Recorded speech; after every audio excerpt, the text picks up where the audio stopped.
Գլխավոր ասամբլեայի մեծարգո նախագահ Տիկնակ եւ պարոնայք,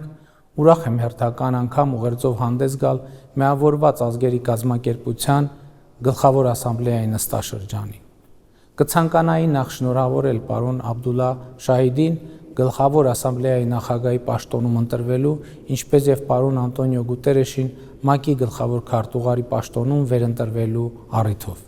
Վստահ եմ, ձեր առաջնորդությամբ կաջակցեք հաղթահարել մեր առջև ծառացած ծավալուն մարտահրավերները։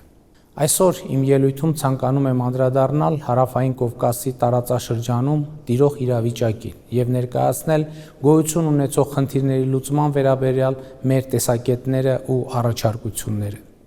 Ինչպես գիտեք, 2020 թվականի աշնանը Լեռնային Ղարաբաղը ենթարկվեց ագրեսիայի։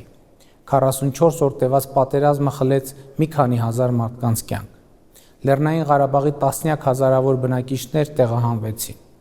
Ագրեսիան ուղեկցվում էր ադրբեջանական զինված ուժերի կողմից միջազգային նորմերի բազմաթիվ կոպիտ խախտումներով, այդ թվում քաղաքացիական բնակչության եւ կենսական ենթակառուցվածքների դիտավորյալ թիրախավորմամբ, ռազմագերիների եւ քաղաքացիական պատանդների արտադատական մահապատիժներով, նրանց նկատմամբ իրականացված խոշտանգումներով եւ բազմաթիվ այլ փաստագրված հանցագործություններով։ Այս գործողությունների հետևանքով Լեռնային Ղարաբաղի այն հատվածներում, որոնք հայտնվել են Ադրբեջանի վերահսկողության ներքո, հայ ժողովուրդը ենթարկվել է ամբողջական էթնիկ զտման։ Ցավոք, միջազգային հանրությունը այս դեպքում եւս չկարողացավ կանխարգելել զանգվածային ոճրագործությունները։ Այսօր որևէ հայ չի ապրում եւ գործնականում չի կարող ապրել Ադրբեջանի վերահսկողության տակ գտնվող տարածքներում։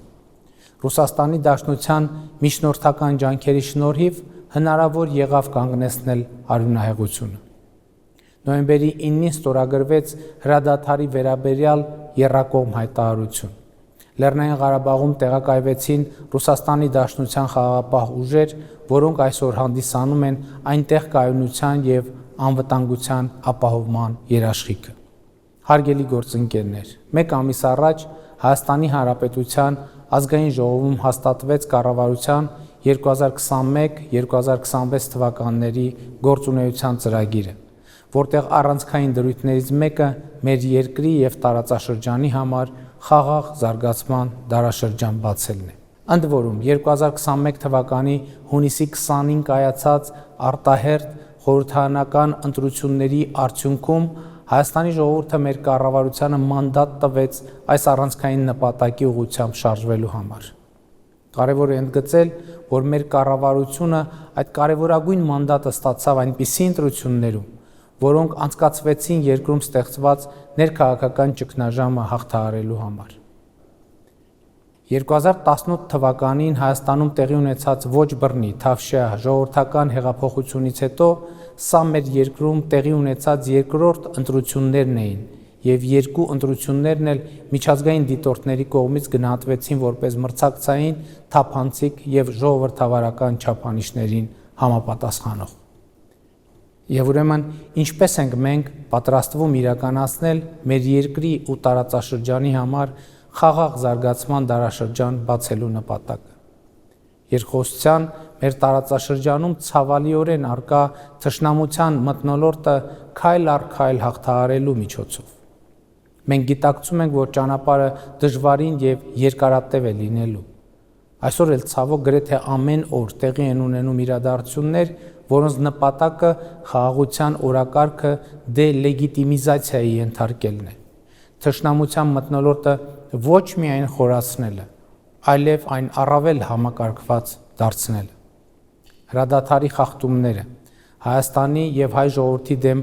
արվող ագրեսիվ եւ վիրավորական հայտարարությունները շարունակաբար լարում են մթնոլորտը։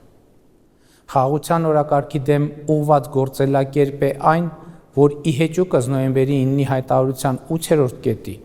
Ադրբեջանը ոչ միայն մինչև օրս գերության մեջ է պահում Հայաստանի Հանրապետության մի քանի տասնյակ քաղաքացիների, այլև նրանցից շատերին շինծու մեղադրանքներով դատապարտել է 6-ից մինչև 20 տարի ազատազրկման։ Բացի սա կան քաղաքացիներ, որոնց գերեվարված լինելու փաստը Ադրբեջանը մինչև օրս չի հաստատում, չնայած նրանց գերության մեջ լինելու մասին կան հստակ ապացույցներ։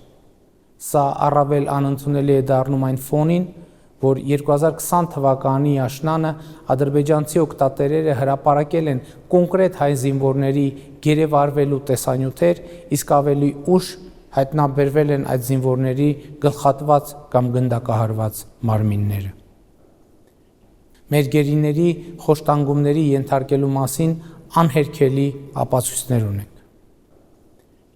Թշնամության մթնոլորտի խորացման աղաղակող օրինակ է Բաքվում բացված այսպես կոչված ավարների պուրակը, որտեղ ադրբեջանցի դպրոցականներին էքսկուրսիաների են տանում դիտելու գերեվարված, սպանված կամ առնաքամ լինող հայ զինվորների մանեկենները։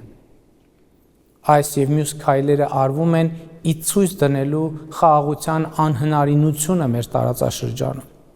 բայց մենք հետևողականորեն առաջ ենք տանելու այդ օրակարգը։ Մեր տարածաշրջանի համար խաղաղության դարաշրջան բացելու բոլոր հնարավորությունները օգտագործելով եւ նոր հնարավորություններ ստեղծելով։ Այս իմաստով չափազանց կարևոր եմ համարում տարածաշրջանային կոմունիկացիաների բացումը, ինչի մասին ասված է Ռուսաստանի Դաշնության նախագահի, Ադրբեջանի նախագահի եւ Հայաստանի վարչապետի 2020 թվականի նոյեմբերի 9-ի եւ 2021 թվականի հունվարի 11-ի եռակողմ հայտարարության 9-րդ կետում։ Այս կարևորագույն խնդրի լուծման արդյունքում տարածաշրջանի երկրները փոխկապակցված կլինեն տրանսպորտային զարկերակներով։ Հնարավորություն կստեղծվի տնտեսական կապերի ձևավորման համար, ինչը խաղաղ զարգացման կարևոր նախապայմաններից է։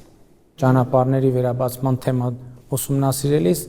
մենք պարզեցինք, որ տարբերակներ կան, որոնք տարածաշրջանային մեկուսացման եւ թշնամության մթնոլորտի արձանագրման նպատակ ունեն, բայց կան նաեւ այնպիսի տարբերակներ, որոնք ընդգծում են տարածաշրջանային փոխկապակցվածությունը եւ թշնամության մթնոլորտի քայլ առ քայլ հաղթահարման միջոց կարող են դառնալ։ Մենք հենց այս վերջին տարբերակի կողմնակից ենք։ Եթե բացվի նաեւ Թուրքիան Հայաստանին կապող երկաթուղին, տարածաշրջանային կոմունիկացիաների բացման թեման շատ ավելի մեծ մասշտաբներ կունենա։ Մեծարգո պարոն գլխավոր քարտուղար, Հայաստանը պատրաստ է կառուցողական երկխոսության, որը պետք է հանգեցնի տարածաշրջանում կայուն եւ հարատև խաղաղության հաստատմանը։ Այս առումով մենք առաջարկում ենք օր առաջ ավարտին հասցնել ռազմագերիների, պատանդների, այլ պահվող անձանց վերադարձի գործընթացը։ Անհրաժեշտ է նաև վերսկսել Լեռնային Ղարաբաղի հակամարտության կարգավորման խաղաղ գործընթացը ԵԱՀԿ Մինսկի խմբի համանախագահության հովանու ներքո։ Աներկբա է, որ ուժի կիրառման միջոցով ստեղծված իրավիճակը միջազգային իրավունքի տեսանկյունից չի կարող լեգիտիմություն ստանալ։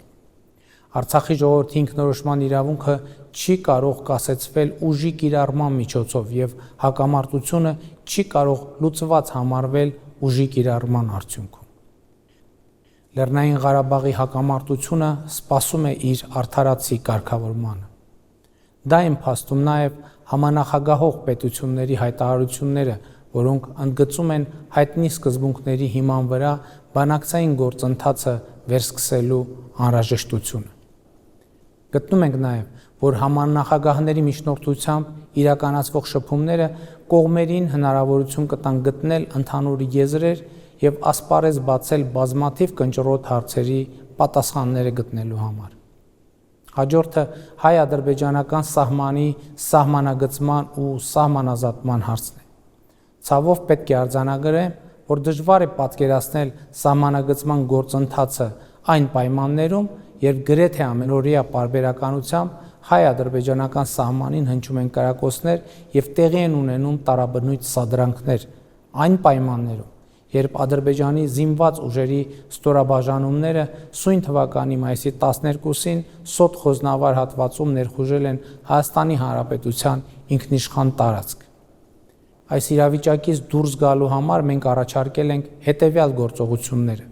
Նշված հատվածում թե Հայաստանի, թե Ադրբեջանի զինված ուժերը հայելային ետ են քաշվում խորհրդային ժամանակներից ժառանգած սահմանագծից, այդ սահմանագծի երկայնքով տեղակայվում են միջազգային դիտորդներ եւ միջազգային հովանու ներքո մեկնարկում ենք սահմանագծման եւ սահմանազատման աշխատանքները։ Մենք այս առաջարկը պատրաստ ենք կյանքի կոչել ցանկացած պահի։ Հարգելի գործընկերներ, ես իմ ելույթում անդրադարձա մեր երկրի եւ տարածաշրջանի համար կենսական նշանակություն ունեցող հարցերի, որոնք այսօր հրատապ լուծում եւ միջազգային հանրության սևեռուն ուշադրությունն են պահանջում։ Միևնույն ժամանակ, ավարտելով իմ ելույթը,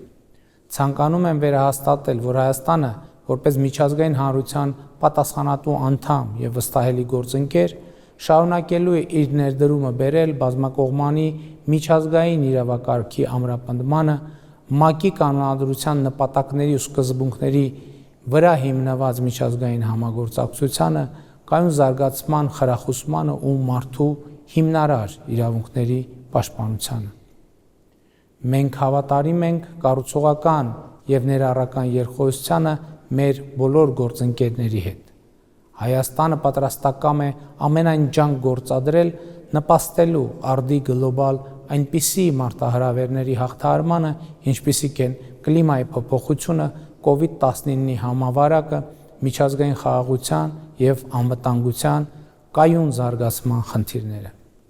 Այսքանով թույլ տվեք ավարտել իմ ելույթը եւ հաջողություն մաղթել ՄԱԿ-ի Գլխավոր ասամբլեայի 76-րդ նստաշրջանի աշխատանքներին։ Շնորհակալություն ուշադրության համար։